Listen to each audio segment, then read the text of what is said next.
मेरा आज का वीडियो भी केवल नौजवान लोग देखें, और वो नौजवान भी जो बाराती बनने के लिए कुलबुला रहे हैं। शादी का मौसम चल रहा है, तो अपने यार की शादी है, तो यार की शादी में यार से ज़्यादा तैयारियां और ज़्यादा जोश यारों में होता है जो उसके बाराती बनते हैं।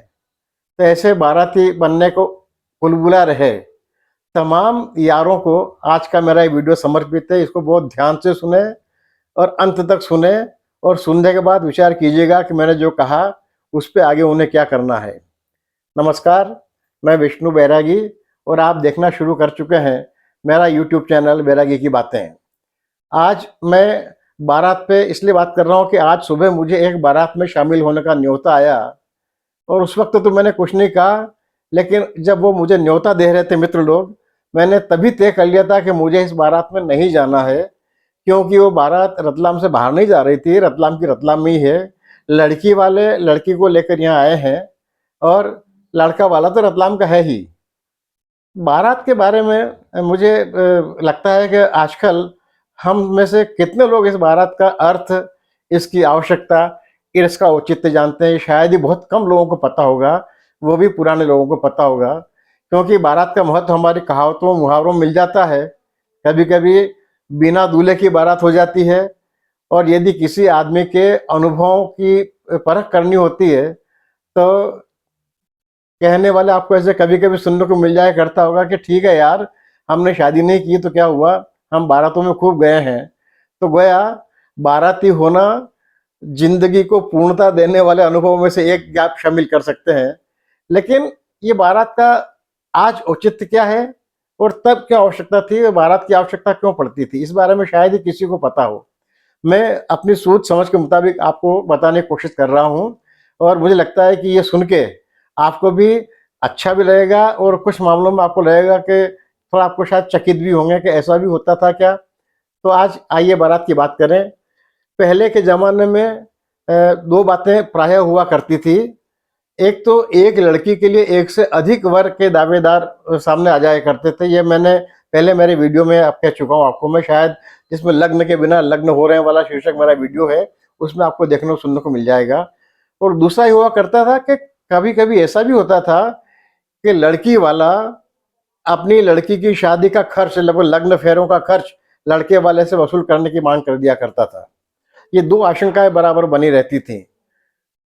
तीसरी बात, बारातें प्रायः दूसरे गांव में जाया करती थी। पहले रिश्ते गांव के गांव में बहुत कम हुआ करते थे, और देखा जाता था कि गांव के रिश्ते लोग टाला करते थे कि इसमें मेरे हमारे बच्चों को हमको खुद को समझाने का सुख क्या मिलेगा इस हमको।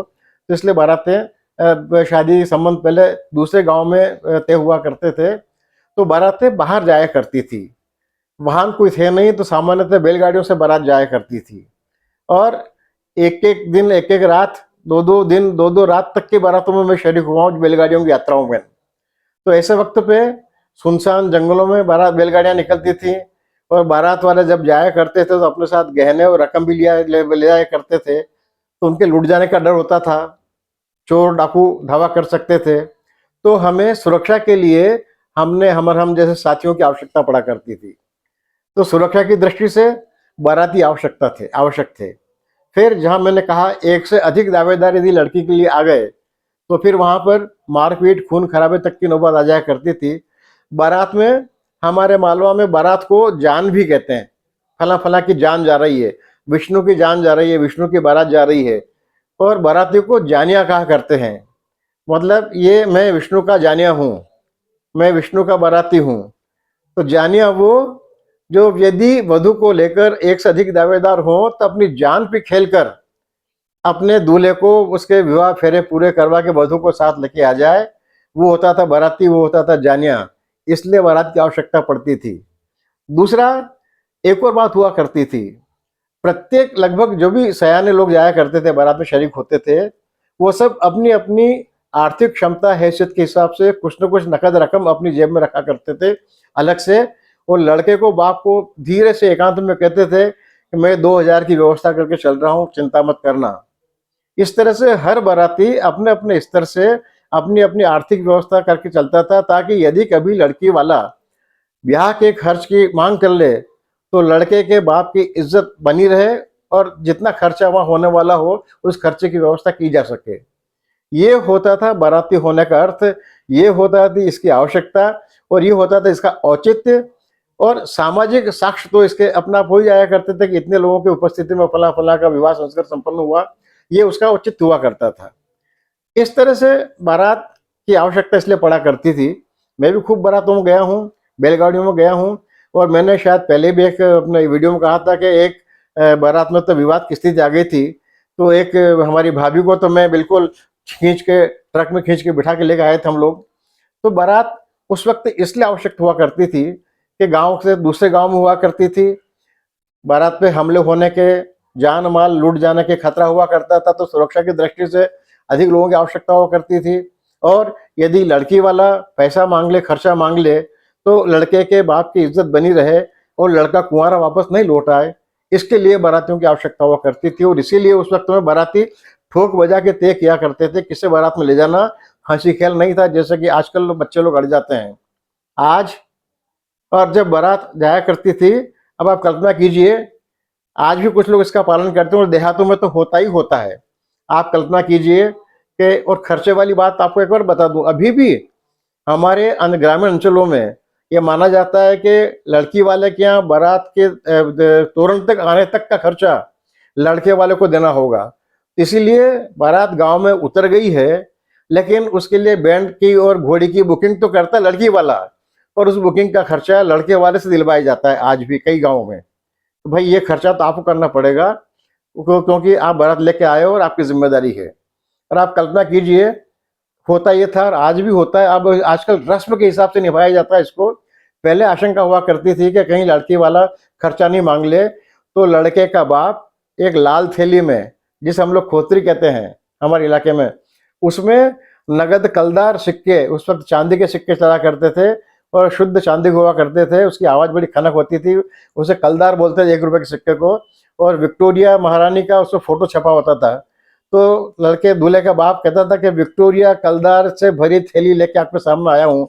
और आप कल्पना कीजिए, लड़का तोरण पे आया हुआ है, लड़का घोड़ी पर बैठा हुआ है, उसके दाहिनी ओर घोड़ी को नियंत्रित करने वाला साइस है, और बाईं ओर लड़की का बाप हाथ में एक लाल थैली लेके खड़ा हुआ है, इस किस्म की थैली है साहब, जिसमें वो बार बार खनका के बताया करता था लड़की के बाप को कि मैं आया हूँ, आप चिंता मत करना। और थैली का मुंह खोला रखता था, वो बंधा नहीं रखता था वो, कि मेरे बच्चे की शादी में यदि खर्च करने की आवश्यकता हुई तो दिल खोल कर थैली का मुंह खोलकर अपने बच्चे की शादी में मैं खर्च करूंगा, और मैं अपने बच्चे के फेरे करवा के वापस लौटूंगा। तब होता ये था कि लड़की का बाप सामने आता, समधी जी को नमस्कार करता, और इस थैली को इसका मुंह बंधवा दिया करता था इस तरह से। इस तरह से वो उसका मुंह बंधवा दिया करता था, और मुंह बंधवा के वापस थैली अपने समधी को दे दिया करता था। इसका मतलब होता था कि समधी जी आप पधारिए, आपको कुछ खर्चा नहीं करना है। और ये पूछा जाता था जब बारात लौटती थी कि लड़की के बाप ने खोतरे का मुंह बंधवाया कि नहीं बंधवाया। ये बड़ी महत्वपूर्ण बात हुआ करती थी, और गांव में भी लोग सांस रोक के देखते थे। जब बारात दरवाजे पर आती, तोरण पर आती थी, तो गांव के लोग, उसके लड़की वाले गांव के लोग सांस बांधकर, और बाराती भी सांस बांधकर देखते थे कि लड़की का बाप खर्चा करवाता है या खोतरे का मुंह बंधवाता है। तो फिर खोतरे का मुंह बंधवा दी तो ये पूरे गांव में प्रशंसा वाली बात होती थी, और माना जाता था कि लड़की वाला न केवल हैसियत वाला है, बल्कि उदार भी है, और संबंध निभाने में उसका विश्वास है, और संबंध निभाने में उसकी रुचि है, और संबंध निभाने वाले व्यवहार का धनी है। तो ये होता था बारात का मतलब। और उस वक्त बारात के आगे ये नाच गाना नहीं हुआ करते थे, बारात अपना जनवासे से चलती थी और ढोल धमाके से तोरण तक पहुंच जाया करती थी।